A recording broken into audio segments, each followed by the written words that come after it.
Ceiling fan কি?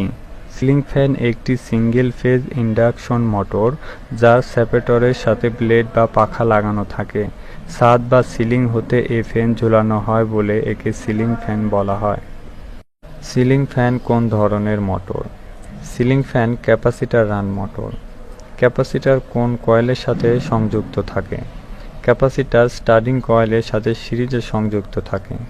Ceiling ফ্যানে কোন ধরনের ক্যাপাসিটর ব্যবহার করা হয়? সিলিং ফ্যানে অয়েল টাইপের ক্যাপাসিটর ব্যবহার করা হয়। সিলিং ফ্যানের কত মানের ক্যাপাসিটর ব্যবহার করা হয়?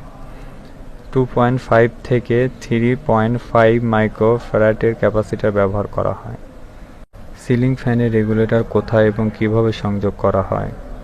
সুইচের আউটপুটে সিলিং ফ্যানের সাথে সিরিজে সংযোগ করা হয়। সিলিং ফ্যানে কয়টি কয়েল থাকে এবং তার নাম কি? সিলিং ফ্যানে দুইটি কয়েল থাকে, এক স্টার্টিং কয়েল, দুই রানিং কয়েল। স্টার্টিং কয়েল এবং রানিং কয়েল চেনার উপায় কি?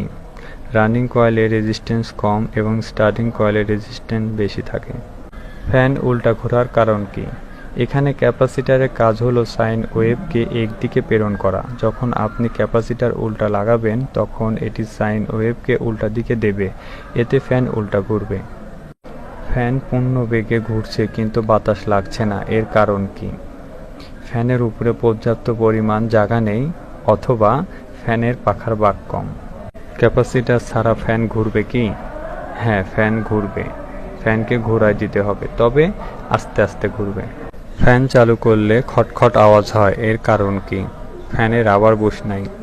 প্রিয়